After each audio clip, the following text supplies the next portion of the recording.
네, 윤석열 대통령이 전공의와 직접 대화를 하고 싶다는 의사를 밝힌 것을 두고 여야는 엇갈린 평가를 내놨습니다. 네, 그리고 앞서 리포트 등을 통해 전해드린 것처럼 연합뉴스 TV 정례 여론조사에서 내일이 선거일이라면 민주당에 투표하겠다는 유권자가 늘어난 반면 국민의힘에 투표하겠다는 응답은 줄었는데요.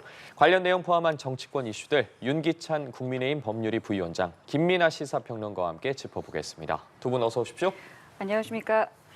예, 윤 대통령이 전공의와 직접 대화를 하고 싶다라는 의사를 공식적으로 밝혔습니다. 이 대화 제의에 일단 전공의가 응할지도 관심이고 만약에 만난다면 해법이 어느 정도 선에서 나올 수 있을지 역시 좀 주목인데요. 먼저 어떻게 좀 전망하시는지 듣겠습니다. 저는 뭐 어떻게 전망하느냐에 앞서서 만나야 된다고 봅니다. 만남이 이루어져야죠. 지금 국민들이 불안해하고 있고 또 실제로 이제 의료 현장이 상당히 어려워지고 있고 교수들이 사직서를 제출했음에도 불구하고 어쨌든 현장에 임하고 있기는 합니다만은 한계가 있는 거 아니겠습니까? 그리고 뭐 어느 대형 병원은 지금 비상경영 선포한 상황이고 계속 연일 어려워지고 있는 상황에 뭔가 정부가 그리고 대통령이 전공의하고 대화를 나누는 모습을 통해서 이제 좀 사태를 좀 해결을 해나가겠다라는 의지를 보여주는 게 중요한 거 아니겠습니까? 그래서 만남이 이루어지는 것도 상당히 중요하고 그 만남을 통해서 뭔가 이제 가시적인 성과가 나는 것이 대단히 중요하고 그것을 기대하고 있는데 다만 냉정하게 지금 현실의 어떤 상황을 좀 볼 때는 전공의들의 그러한 어떤 지금까지의 기류의 변화가 명확하게 관측이 되는 것 같지는 않아 보여요. 물론 저희들이 언론을 통해서 보는 것과는 다른 어떤 물밑 협상이라든가 이런 것들이 있는지는 모르겠습니다만 또 전공의들이 하나의 어떤 단체로 지금 모여 있는 것처럼 보이기는 합니다만은 지금 그 단체가 영향력을 또 유지하고 있는 상황들이 아닌 거잖아요. 다 사직서를 내고 뭐 다 뭐 그만두겠다고 하고 하면서 그래서 개별적으로 지금 움직이는 전공의들이 있는지 모르겠습니다만 그러한 만남이 이루어지는지를 확실하게 지금 알 수는 없는 거여서 성사 가능성을 높다 낮다 얘기하는 것 자체가 좀 어렵다라는 점은 상당히 좀 이러한 만남에 대해서 좀 여러모로 좀 불안한 그러한 마음을 갖게 하는 점이다라고 말씀드리고 만남이 이루어지더라도 좀 성과가 나올 것이냐 하는 점에 있어서는 그것도 쉽게 좀 낙관하기가 어렵다라는 점 또한 국민들 입장에서는 상당히 불안감을 갖고 보는 어떤 그런 상황이다라고 말씀드리겠습니다. 왜냐하면 전공의들이 계속 주장한 거는 의대 정원을 증원하는 것과 관련돼서는 그것을 받아들일 수 없다라는 입장을 계속 유지해 온 거잖아요. 다만 대통령이 대국민 담화를 통해서 어쨌든 그런 부분에서는 대화를 통해서 합리적인 단일한 안을 가지고 온다라고 하면 지금의 2,000명을 유지하는 것과는 다른 방향으로 문제를 풀 수도 있다라는 걸 시사를 했고 또 정부는 대통령의 메시지보다도 보다 유화적인 어떤 태도를 지금 거듭 표명하고 있기 때문에 그것을 전공의들이 뭐 받아들일지 여부에 있어서는 좀 더 가능성이 늘어났다고 볼 수는 있겠습니다만 지금까지의 전공의들의 태도를 비추어서 보면은 사실 만족스럽지 않은 부분들인 거거든요. 아직도 그런 어떤 이 양측의 입장 차를 보면은 성과가 나리라고 기대하기는 어려운 것입니다만 그럼에도 불구하고 지금 만나야지 더 어떻게 이 국면을 끌고 가겠습니까? 만나야 되겠는데 참 여러모로 걱정스럽고 우려가 됩니다. 예, 생각 듣겠습니다. 저는 의사증원 문제로 인해서 실제 의료 현장을 이탈한 이제 분들은 전공의 분들이에요. 그리고 이 전공의 분들이 실제 의료인을 늘리면서 가장 의료 시장의 직접적인 효과의 당사자이기도 합니다. 앞으로 10년 이후에. 지금 50대 의사분들은 사실 이전에 의학분업 당시에는 바로 본인들한테 이해관계가 미쳤지만 지금 이 의료 인원 증원에 대해서는 10년 이후이기 때문에 본인들한테는 이해관계가 그러니까 사업적 이해관계를 말씀드리는 겁니다.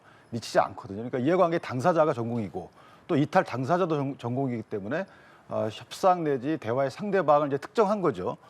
이전에 37차례에 걸쳐 대화 상대방에는 전공의는 아마 없었던 것 같습니다. 그러니까 의료계 전체에 대한 대표자를 구하기 어렵기 때문에 일단 이탈 당사자 및 의료 증원 효과 당사자인 전공의들의 말을 들어보는 것은 저는 개인적으로 필수적인 절차다라고 생각을 하는 것이고 자, 이 시점에서 거듭 말씀드리지만 사실은 이 의료 인원 증원의 문제는 증원의 정도에 관련돼서는 여러 가지 얘기가 오가갈 수 있지만 증원은 불가피하다는 것은 정치권 전반에 대해서 이건 다툼이 없는 겁니다.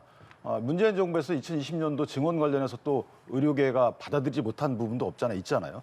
그렇기 때문에 증원과 관련된 문제를 이전에 김대중 대통령 의혹분합 당시에 유해창 한나라당 총재도 같이 거들었어요.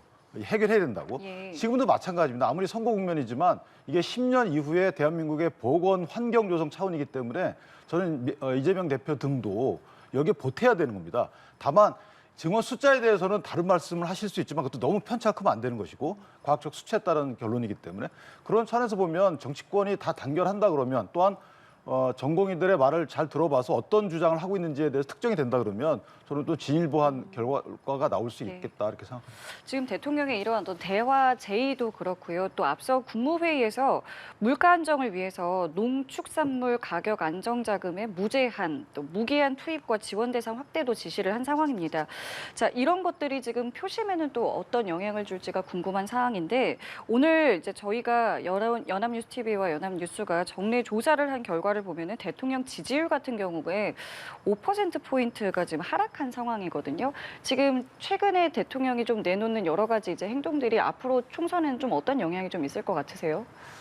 뭐 물가를 말씀하셨습니다만 사실 여론조사 수치가 바로 예를 들면은 대통령의 발언이나 정책을 이제 예를 들면은 이런 것들을 하겠다라고 예고한 것 또는 이 최근에 추진한 정책들에 대한 평가 이런 것들이 바로바로 실시간으로 이제 뭐 반영돼서 여론조사 수치가 움직이고 있다라고 이제 뭐 볼 수 있는 어떤 그런 어떤 계기가 있는 그런 사건들도 있습니다만 전반적으로 그렇지 않은 것들도 있거든요. 물가 문제에 있어서는 대통령이 저렇게 이제 농축산물 안전자금을 무기한으로 투입하겠다라고 한 것은 이제 어제 일이기 때문에 바로 이제 반영된 여론조사 결과다라고 얘기하기는 어려운 것이죠. 다만 그 이전에 이미 1,500억 원의 긴급 자금을 투입하는 정책들이 이어지고 있었던 것인데 그러한 어떤 정책의 효과라든가 이런 것들이 제대로 이 효력을 발휘하지는 않았던 것이거든요. 오늘 신문들 쭉 보시면 신문의 일면이나 그런 데서도 요 물가에 관련돼서는 여러 가지 이제 좀 윤석열 정권의 입장에서는 아픈 지적들이 여러 가지가 있습니다. 그러니까 어제 통계청 발표를 봐도 물가 수준이라는 것은 아직도 이제 3%의 상승률을 계속 기록하고 있는 것이잖아요. 정부 목표치는 2%대인 것인데 그렇다라고 하는 거는 여전히 이제 고물가 상황이 이어지고 있다라는 것을 국민들이 체감하고 있다는 거거든요.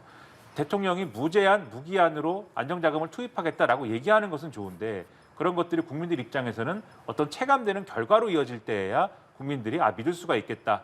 그리고 뭔가 대통령이 노력하고 있구나. 정부도 나름대로 보관해 가지고 있구나. 이렇게 생각할 수 있는 것인데 지금까지 대통령이 뭐 민생 토론회도 한다고 하고 뭔가 여러 가지 대안을 내놓는다고 하고 뭔가 또 돈을 푼다고 하고 여러 가지를 얘기했습니다만 사실 체감되지 않으니까 그러니까 여론조사상으로도 뭔가 대통령의 지지율이 반등한다거나 오른다거나 이런 국면은 또 아닌 거 아니겠습니까? 여기에 더불어서 의대 증원을 이제 늘리는 문제나 이런 것들도 당에서는 계속 요구가 있는 거잖아요. 이것과 관련돼서는 유연하게 가져갔으면 좋겠다. 지금 여러 가지로 총선을 눈앞에 두고 있는 상황에서도 그렇고 국민들의 어떤 여러 가지 지금 의료와 관련된 어려움을 겪고 있는 상황에서도 그렇고 유연하게 가져갔으면 좋겠다라는 이러한 기류가 있었는데 대통령의 대국민 담화의 전반적인 톤은 결론은 대화를 열어놓은 것이긴 했습니다만 전반적인 톤은 지금까지는 우리가 잘못한 게 없다.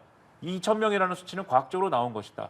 그리고 의료개혁은 필요한 것이고 지금까지 윤석열 정권이 밀어붙인 여러 가지 개혁 과제들 이런 것들이 다 근거가 있는 거고 지금 효력을 발휘하고 있는 거고 물가도 안정되고 있고 이런 태도였기 때문에 그것에 대해서 여당이 실망하고 지금 여러 가지로 보수층의 어떤 상황에서도 왜 이런 상황이 되는 거냐에 대한 의견이 갈려서 지지층의 분열이 일어난 거잖아요. 그래서 사실은 대통령의 국정수행 지지율이나 이런 것들도 지금 이 여론조사상에서는 좀 떨어지는 게 나온 게 아닌가 이런 해석이 제기가 되는 거거든요. 그래서 남은 기간에서라도 이러한 지지율을 좀 올리고 수습을 하려면 윤석열 대통령과 지금 여당 간의 어떤 이러한 물가가 됐든 지금 의료 현장의 문제가 됐든 해법을 함께 힘을 모아서 해결하는 모습을 보여주면서 유권자를 설득하는 것이 우선돼야 된다. 그것이 없으면 지금 반전의 기회를 마련하기가 어려울 것이다라고 말씀드리겠습니다. 예, 여론조사 결과를 좀 더 살펴보면요. 질문이 내일이 선거라면 누굴 뽑을 것인가인데 이 민주당 후보를 뽑겠다는 유권자가 전 조사 대비해서 15%포인트 늘어난 반면에 이 국민의힘 후보를 뽑겠다는 응답이 줄었습니다. 그러면서 격차가 11%포인트,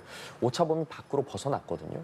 어떻게 보겠어요? 지금 저희가 화면에서도 확인하실 수 있는데 11%포인트 차이가 나고 있네요. 그러니까 현재 입장의 그 국민의 생각이다 이렇게 해석을 할 수가 있겠지만 저는 개인적으로 여론조사가 지금은 이제 정서적 답변이라고 생각을 합니다. 그러니까 이제 정권 심판, 그러니까 현재 자기가 본인들이 힘든 것에 대한 책임은 어디에 있는지에 대한 판단이다라고 생각을 하고 그렇다면 그 힘든 부분을 어떻게 교정할지에 대한 정책적 측면을 선거 측면에서는 바라보게 됩니다. 그때는 이제 팜플렛도 보게 되고 이전에 추진했던 뭐 문재인 정부 시절과 지금 현 정부 시절의 정책 비교도 하게 되고 그다음에 이전에 후보들이 내세우는 공약의 진정성도 판단하게 되고 이런 부분들은 선거 일주일 이전에 일주일 임박해서 다 판단하게 되거든요. 그렇기 때문에 저는 이 정서적인 판단에 대해서는 국민적 시각을 이해하겠습니다만은 결국은 누가 가서 어떤 그 교정할 수 있는 능력이 있고 의지가 있는지에 대한 판단은 또 다를 것이다라고 생각하고요. 그다음에 지난 총선 때도 사실은 이 지지율에 대한 여론조사가 상당히 차이가 났고요. 대선도 틀렸습니다. 그러니까 대선도 틀리는 1대1 구도의 대선도 틀리는 선거 지지율에 대한 여론조사 결과를 갖다가 총선 판세 예측에 절대적 기준을 삼을 수는 없다. 다만 참고는 해야 되겠죠. 그러나 어쨌든 후보자들 입장에서 보면 현재의 지지율은 국민적 정서가 이렇다. 이것들을 커버하기 위해서 또는 만회하기 위해서는 어떻게 더 열심히 해야 되는지에 대한 지표로 삼으면 좋겠다라고 말씀드리고 예. 물가 관련해서 말씀드리면 물가라는 것은 사실 지금 언급되고 있는 것은 생필품 식자재 물가잖아요. 이게 엔겔 지수가 가장 높은 분들의 대상으로 힘들게 하는 물가입니다. 이것에 대해서는 사실 이 물가를 정치화하면 안 되는 거예요. 예를 들면 이 농축산물 같은 경우에는 생산 농가의 또 어떤 수입도 문제가 되는 거고요. 최종 소비자의 또 이 부담도 문제가 되는 것이기 때문에 굉장히 조심스럽습니다. 어렵습니다. 이걸 민주당도 다 알아요. 그렇기 때문에 아까 대파 말씀 이전에 주셨지만 그 대파 가격도 100원에서 8,000원까지 7,000원까지 뛰고 왔다 갔다 한단 말이죠.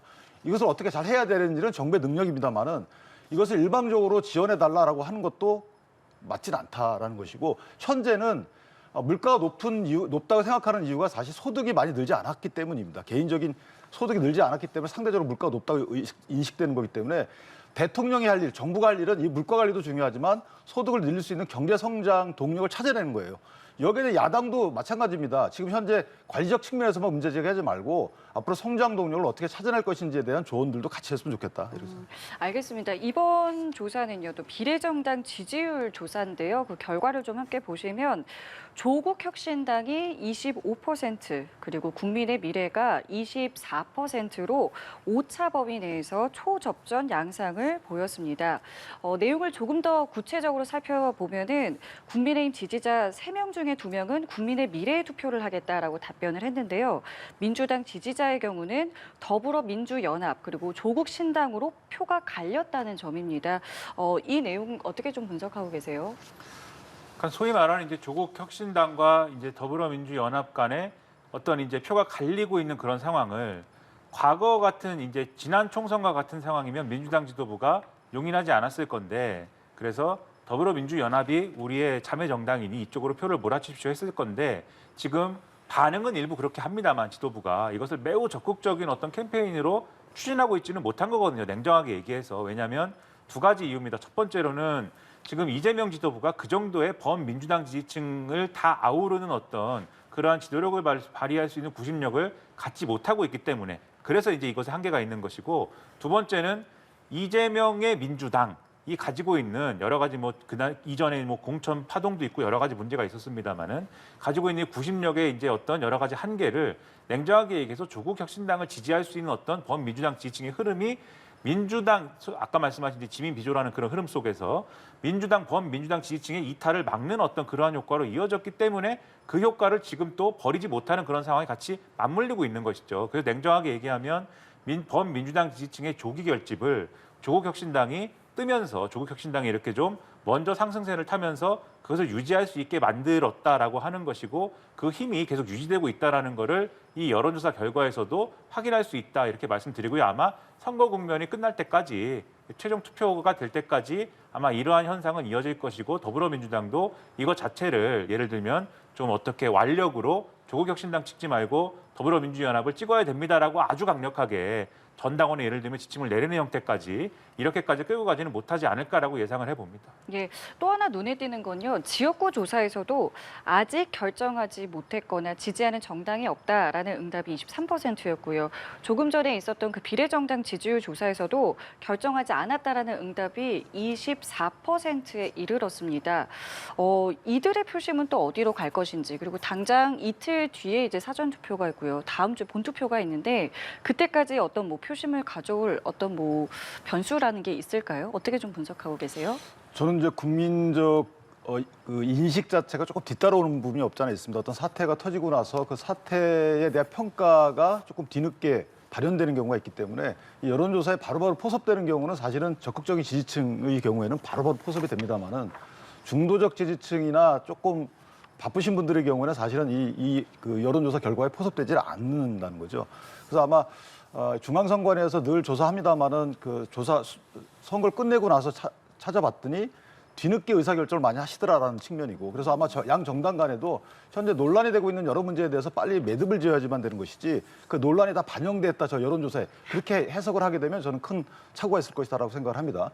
또한 아까 조국 신당과 민주당에 대한 비례대표 지지율이 분산되는 효과는 사실은 적극 지지층마저도 확신을 갖고 있지 못하다라는 취지인 것이고요. 따라서 이전처럼 집토끼의 대우를 한다 그러면 저는 상당한 낭패를 볼 것이다, 민주당 입장에서. 그런 거 하나 하고, 또 하나는 지금 이제 아직 의사결정을 하지 못한 부분들은 또한 그 이상은 정권 심판의 의사도 있고, 또한 야당 심판이라기보다는 현 그 정권 심판을 주장하는 분들에 대해서 그럴 자격이 있는지에 대한 시비를 거시는 분들도 아마 마음속에 두 가지 마음이 공존할 거라고 봅니다. 그래서 어떤 그 트리거에 따라서는, 자그마한 어떤 사태에 따라서든, 또는 특정인 후보에 대한 일처리 과정을 보고서는 바로 마음이 바뀔 수 있는 거죠. 그렇기 때문에 저는 민주당이 적극 지지층이 견고하다라고 판단한 이후에 양문석 후보라든가 또는 특정 모 후보의 경우에 저걸 만약 처리 과정이 미숙하다, 저는 바로바로 마음이 바뀐다고 봅니다. 이건 국민의힘도 마찬가지입니다.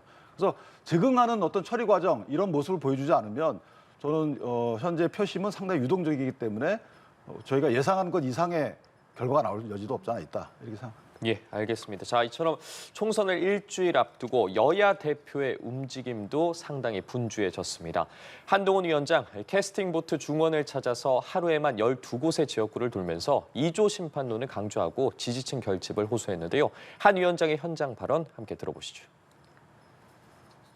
조국 대표가 이렇게 얘기했죠. 감옥 가면 좋다, 운동한다, 독서하겠다 이랬습니다. 그 사람은 감옥에 들어가서도 마치 자기가 정치 지도자인 척 하면서 영치금 받아 뜯고 책 써서 책 받아 풀 겁니다. 무슨 독립운동하다 감옥 가는 겁니까? 민주화 운동하는 겁니까? 파렴치 잡범 아닙니까? 잡범이 감옥 가기 직전에 여러분이 표를 달라고 하고 감옥 가서도 정치활동을 계속 하겠다고 하고 있습니다. 여러분, 뭉치면 살고 흩어지면 죽습니다. 틀린 말이 아닙니다.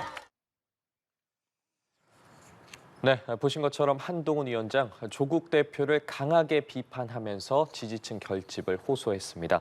그리고 같은 날 또 윤 대통령이 충청 지역을 동시에 방문을 하면서 표심 잡기에 나섰거든요.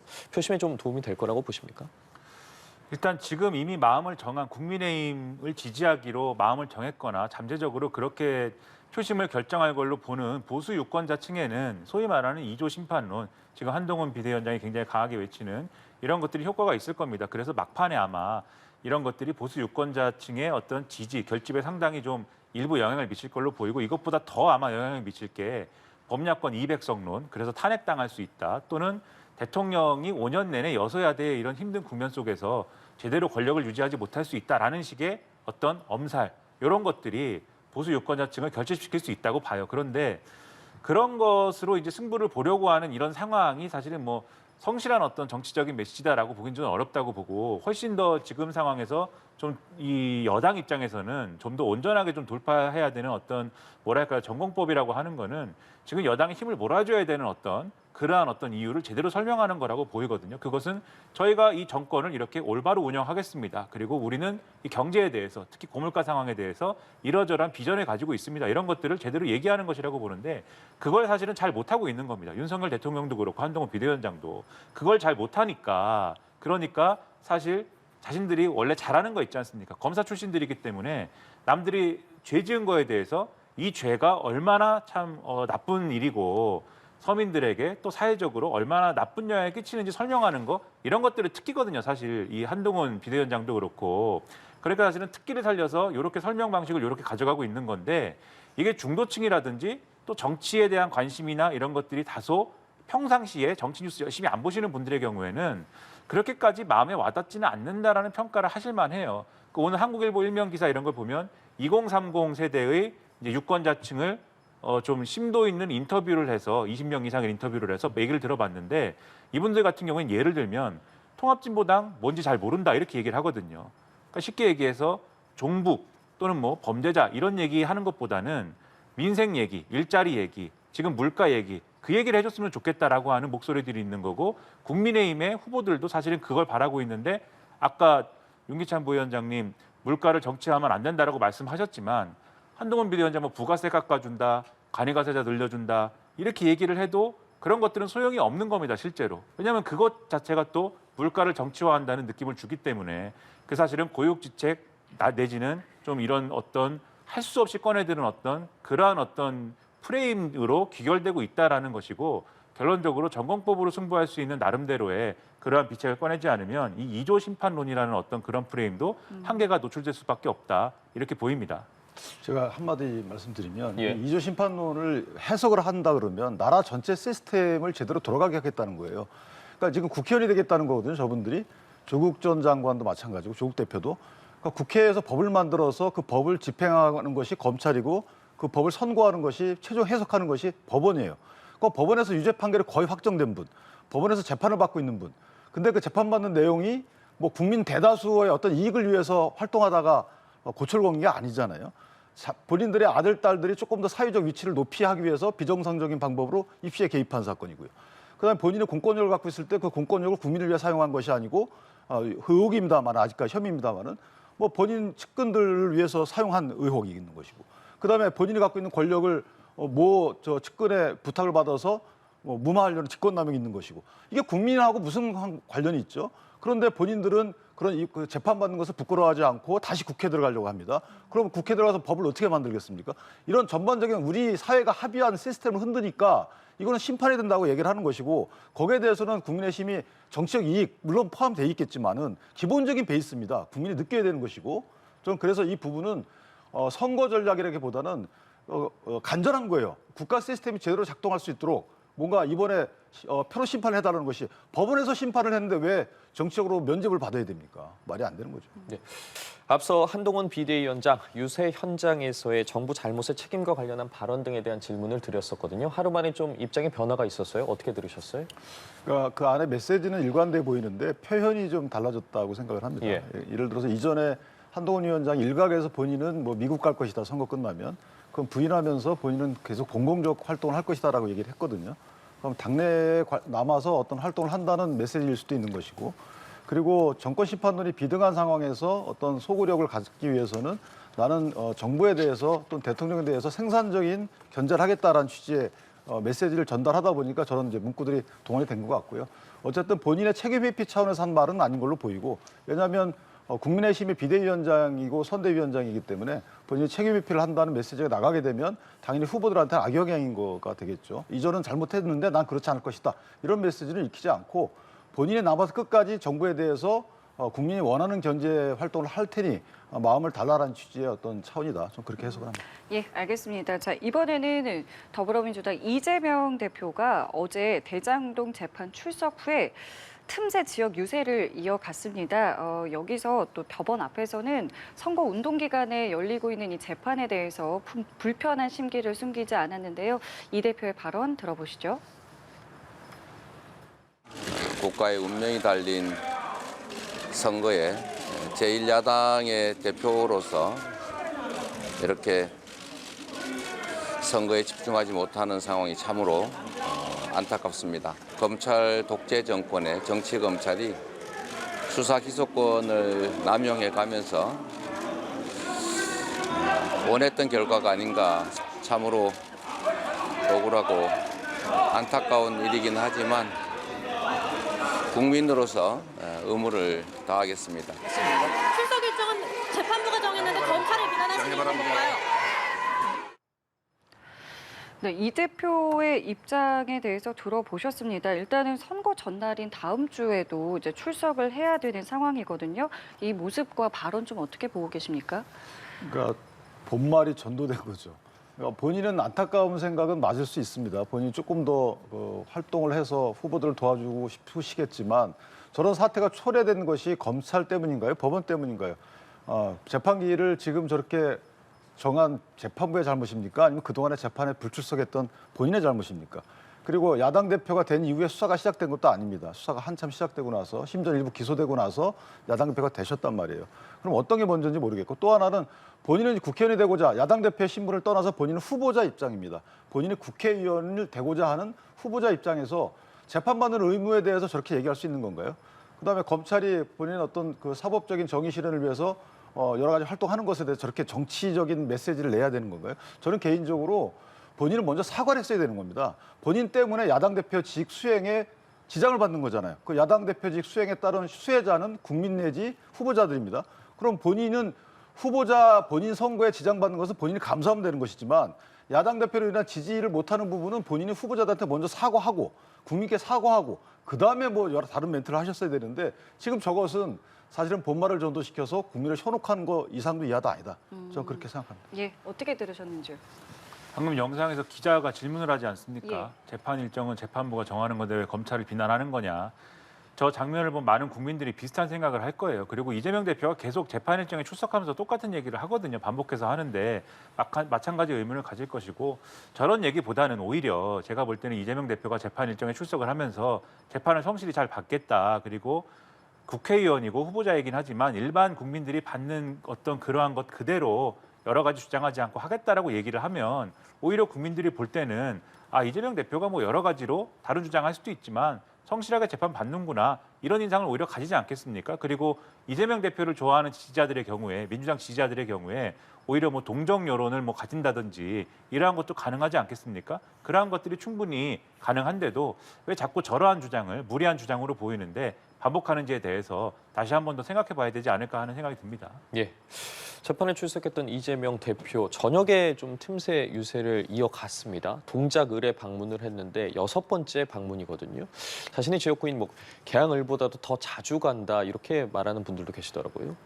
그러니까 지금 여러모로 앞에 여론조사 얘기도 했습니다만 어쨌든 더불어민주당 지지층이 먼저 결집을 했기 때문에 그리고 국민의힘 지지층은 이제 이후에 결집을 할 수도 있고 못할 수도 있겠지만 어쨌든 결집을 하더라도 늦은 상황 아닙니까? 먼저 결집을 했기 때문에 더불어민주당 분위기가 좋은 게 사실이에요. 지금도. 그런 상황에서 지금 더불어민주당 분위기가 좋을 때 좀 어려운 지역구를 뚫어낸다고 하면 그러면 그것은 이제 이재명 대표가 특히 열심히 노력해서 그 지역구를 이제 좀 승부를 좀 더 좋게 만드는데 일조했다라고 하면 그것만큼 좋은 게 어디 있습니까? 지금 특히 서울에서 소위 말하는 한강벨트라고 불리는 여러 지역구 중에서 가장 그래도 더불어민주당이 뚫기가 어려운 데가 동작을인 거지 않습니까? 나경원 후보가 워낙 이제 강한 후보고 나경원 후보의 아성이다 이렇게 평가받는 지역구이기 때문에 그런데 만약에 여기서 사실은 좀 승리한다. 여기서 정말 류사명 후보를 가지고 정말 해볼 만한 어떤 선거구로 만들 수 있다라고 하면은 다른데 다 이길 수 있는 어떤 희망도 보이는 거거든요. 그런 정도로 좀 판세를 바꿔놓을 수 있다라고 하면 이재명 대표의 어떤 공이랄까요 이런 것들은 확실해지는 것이기 때문에 그러한 부분들을 나름대로 고려해서 계속 가는 일정을 만들고 있다 이렇게 해석할 수가 있는 것이겠죠. 예. 어제 이재명 대표가 동작을 선거 뭐 몇 표로 결정 날 것이다. 이제는 여론조사의 흐름과 구도 이런 거 중요하지 않다. 백병전 상태다 이런 말을 했어요. 현재 판세 어떻게 보고 계세요? 그 뭐 총동원 지원령이라고 보여지죠. 그리고 이재명 대표가 동작을에 저렇게 집착하는 것은 저는 타당하다고 보는 것이요. 선거 전략상. 일단 나경원 의원이 선대위원장인데 서울 지원 유세를 못 나가게 발을 묶어놓는 효과가 있는 거죠. 그런 차원에서 보면 상당히 전략적인 것이고 또 하나는 유사명 후보의 공천 과정에서 사실 이수진 의원의 경우에 낙마를 했는데 그 낙마 과정이 그렇게 원활하지 않았어요. 그렇기 때문에 표가 갈라져 있다는 생각이 드는 거죠. 조직이 아마 상당히 흐트러져 있을 거고 이런 차원에서 보면 당대표가 가서 여러 가지 유세를 함으로써 그 조직을 추스릴 수 있는 기회가 있는 것이다. 또 하나는 나경원 의원의 위상입니다. 나경원 의원이 사실은 이제 대선 주자급 후보기 때문에 여기서 만약 낙마시키게 되면 여당의 대선 주자급 후보 한 명을 지우는 이런 효과도 있는 거예요. 그래서 아마 3-4가지의 전략적 고려하에 동작을에 집중하는 것이 아닌가 저는 그렇게 생각합니다. 예, 그리고 어제 계양을에서 맞붙고 있는 이재명 대표 원희룡 후보의 TV 토론회도 방영이 됐는데요. 뭐 다양한 이야기들이 나왔고요. 상당히 날선 논쟁도 있었습니다. 각각의 내용에 대해서 전반적으로 좀 어떻게 평가를 하고 계세요? 저는 이재명 대표께서 아마 당황하셨을 것 같아요. 이재명 대표가 예상했던 그 공방 대상 이슈는 아마 대장동 이렇게 재판받고 있는 이슈에 대해서 원희룡 전 지사 후보가 상당히 파상 공세할 것이다 이렇게 예상했을 텐데 그것보다는 현안이거나 또는 개발 이슈이거나 이런 정책 놓고 이슈화를 했거든요. 그러다 보니까 생각보다 정책에 대한 이해도가 좀 떨어지셨을 것으로 보여져요. 워낙 바쁘시다 보니까 지역 현안에 대해서 그 추이 시계열상 추이를 따라가지 않지 않았는가 이거 하나 하고 또 하나는 이제 2년 전 보궐선거에 되셨기 때문에 2년간의 사실은 지역을 챙겼어야 되는데 그 심판 대상이거든요. 2년간에 당신 뭐 했냐라고 만약에 원희룡 후보가 주장을 하게 되면 거기에 대해서 상당히 곤란했을 것이다. 특히나 김포공항 이전 문제의 경우에는 이게 이재명 후보께서 이전에 그 대선 때 하고 달라요. 그러니까 지금 계약을 놓고서는 이전해야 된다고 했는데 예전에는 강서구의 자산이다라고 했었거든요. 그렇기 때문에 이런 여러 가지 말바뀐 과정이나 정책에 대한 이해도 또 지역 현안에 대해서 시간을 따라가지 못한 이재명 대표에 대해서 오히려 공세적인 이 원희룡 지사가 조금 득을 한 게 아닌가 저는 그렇게 봅니다. 예, 어떻게 평가하고 계세요? 저는 말씀하신 그런 부분도 분명히 있는데 좀 한 발 더 나아가서 이 지역구 선거를 하는 거 아니겠습니까? 그러면 각자의 전망을 가지고 어느 것이 더 나은 전망인지를 겨루는 그러한 좀 전공법적인 그러한 어떤 것들을 하는 그러한 것들을 갖고 겨루는 토론이 됐으면 했는데 그렇다기보다는 대부분의 얘기들이 보도된 걸 놓고 보면은 진실공방 비슷하게 지나간 거거든요. 그리고 원희룡 장관이 특히 그러한 진실공방의 방법으로 흐를 수밖에 없는 문제 제기를 또 즐겨하는 그러한 방식을 또 따르는 그러한 모습들을 많이 보여온 거고 이번에도 마찬가지였습니다. 그래서 예를 들면은 재개발 재건축에 해당하는 아파트 이름이 뭔지 아느냐부터 시작해서 그리고 2년 동안 예를 들면 이 재개발 재건축 이슈와 관련돼서 여러 가지 역할을 했다고 했는데 국토부 장관인 내가 알기로는 그것을 보고받은 바 없는데 언제 누구와 어떤 논의를 했느냐 뭐 이런 식의 그 사실은 어떤 재개발 재건축이냐 그리고 구도심을 어떻게 활성화시킬 것이냐 그리고 예를 들면 교통망을 어떻게 정비하고 예를 들면 논란이 되고 있는 교통망을 철도망을 어떻게 다시 할 것이냐 뭐 이런 거를 가지고 좀 더 생산적인 논의를 했으면은 더 좋았을 텐데 그게 아니라는 점에서는 두 후보의 모두의 약점이 드러난 것 같아요. 두 후보 모두 사실은 그 지역의 어떤 토박이거나 지역 출신들이 아닌 거잖아요. 그런 점에 있어서는 이 선거 국민의 입장에서 보면 유권자의 입장에서 보면은 양쪽 모두에 좀 실망할 만한 그런 내용의 토론이 아니었나 이렇게 생각이 됐습니다. 예, 알겠습니다. 근데 하나만 말씀드리면 저는 좀 의외였던 게 이재명 대표께서 재개발 재건축이 진행 중인 그 단지에 대한 이름을 하나도 말씀 못하는 것은 상당히 좀 의외였고 저 부분은 본인한테 많이 안 좋을 것 같아요. 물론 본인이 기여를 해서 기억이 안 날 수도 있지만 국민들은 직관적으로 시민들은 왜 저걸 모르지? 그러면 관심이 없나? 이런 해석을 하기 때문에 저 부분은 사후에라도 아마 보도자를 내시는 거지 어떨까라는 생각을 합니다. 예, 알겠습니다. 자, 민주당의 상황 조금 더 짚어보도록 하겠습니다. 자, 박정희 전 대통령이랑 이대생 등과 관련해서 부적절한 발언으로 논란이 됐던 경기 수원 정의죠. 김준혁 후보가 결국 사과를 했거든요. 그 전까지만 해도 계속해서 논문 등을 들면서 반박해오지 않았습니까? 사과를 한 배경 어디에 있다고 보세요?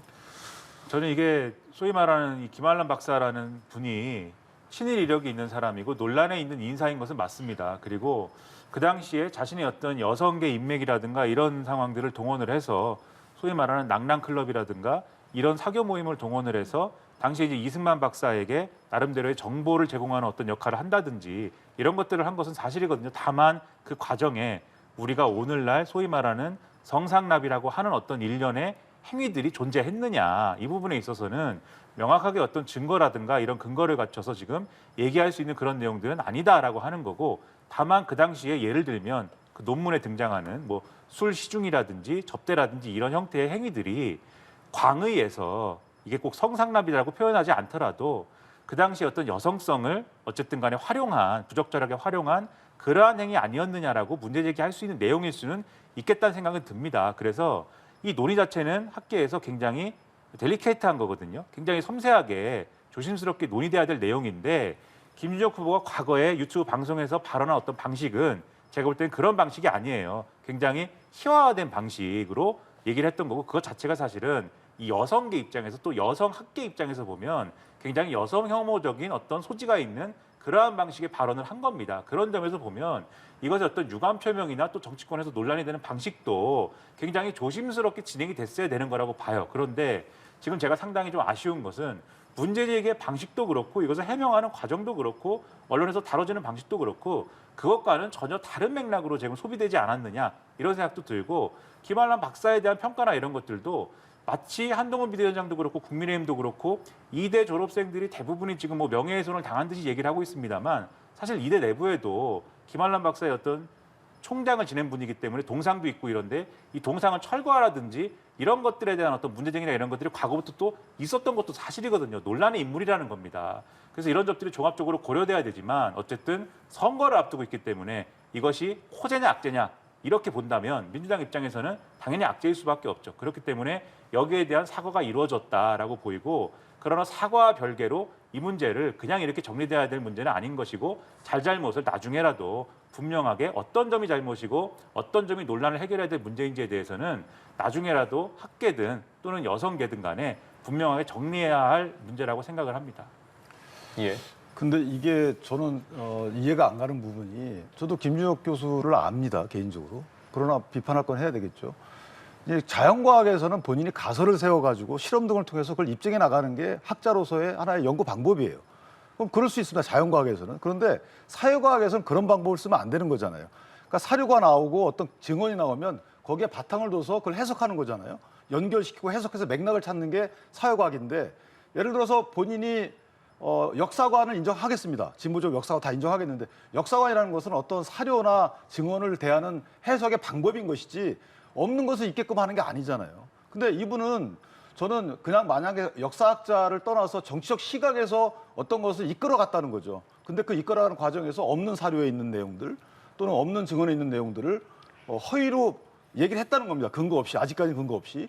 그렇다면 이 부분은 학자로서의 자격도 안 되는 거고 이런 분이 국회에서 법을 어떻게 만들겠습니까? 저는 또 다른 방법에 뭔가 사과 이상의 본인 스스로의 조치가 있지 않으면 상당히 동의하기 어렵다.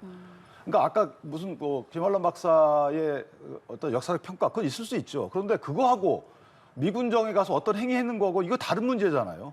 그리고 맥락이 있단 말이죠. 미국과의 어떤 6.25의 관련. 그러니까 일반적인 정치권에서 있는 어떤 시각을 그대로 역사에 구현하는데 그 구현하는 방법이 허위 사실 등을 토대로 해서 구현한다. 저는 이것은 역사학자로서의 어떤 연구 방법을 너무나 벗어났다. 그래서 두 가지 정치 지망생으로서 또는 역사 학사로서의 두 가지 면에서 어떤 조치가 있을지 본인은 고민해봐야 되겠다 싶습니다. 알겠습니다. 자, 마지막으로 요것도 좀 여쭤볼게요. 문재인 전 대통령이 최근 영남권 후보들의 유세를 좀 지원을 했죠. 관련해서 박근혜 전 대통령도 곧 유영하 변호사 선거 지원에 나설 수 있다. 이런 보도도 지금 나오고 있는데요. 전직 대통령들이 선거를 지원하는 것에 대해서 어떻게 생각하시는지 두 분의 생각을 짧게 듣겠습니다. 원론적으로 얘기하면 전직 대통령들도 시민이기 때문에 유권자이기 때문에 자신의 정치적 지향을 표현하고 그에 따른 행위를 하는 것 자체가 금지되거나 그런 건 아니죠. 할 수 있는데 다만 미덕이라는 게 있지 않습니까? 전직 대통령들은 사회 원로로서 이 사회에 정말 우리 사회가 용인하지 못하는 어떤 일들이 일어났을 때 그 중심을 잡아주는 그런 역할을 하는 것이 미덕이라고 생각을 하고 지금과 같은 상황에서는 특히 선거 이런 국면에서는 이런 방식으로 정파적으로 나서는 게 아니라 그러한 미덕을 구현해 주는 것이 훨씬 더 나은 방법 아니냐 이렇게 생각을 하고요. 그리고 이것은 이제 원론적 차원에서 미덕이라는 측면에서 그런 거고 선거의 효과라는 측면에서 과연 문재인 대통령이 저렇게 나서는 것이 또는 박근혜 전 대통령이 나서는 것이 각 당의 선거에 도움이 되겠느냐라는 점에 있어서도 상대편 지지층을 결집시키는 것 이외에 어떤 효과가 있을까, 역효과만 있는 거 아니냐라는 우려가 생겨서 별로 여러 면에서 좋지 않은 결과를 낳을 것이다라고 생각을 합니다. 예, 부위원장님은 어떤 생각이세요? 저는 선거운동은 직간접 방법으로 할 수 있죠. 근데 하는 방법이 조금 자제해야 되는 방법이 그냥 어떤 특정 후보자가 일 잘할 사람이다라고 하는 긍정적 선거운동은 가능하다고 봅니다. 근데 상대방을 깎아내리는 부분들은 국가 원로 입장에서 보면 적절하지 않고 더군다나 역사적 평가에 맡겨야 될, 그러니까 한 정부의 통수권자였잖아요. 그렇다면 다른 정부에 대해서는 어느 정도 역사적 평가에 맡겨둬야 됩니다. 본인이 평가해서는 안 돼요. 정장들이 하는 평가는 괜찮죠. 그건 정치적 평가니까. 그런데 그에 불구하고 직전 정부에 대해서 여러 가지 부정적 말씀을 하시는 것은 저는 원로로서 범위를 너무 벗어난 것이고요. 어떤 특정 후보자 잘할 사람이다 이 정도는 괜찮다고 생각합니다. 예, 알겠습니다. 오늘 두 분 말씀은 여기까지 듣겠습니다. 정치권 이슈들 윤기찬 국민의힘 법률위 부위원장, 김민아 시사평론가와 함께 짚어봤습니다. 고맙습니다. 감사합니다.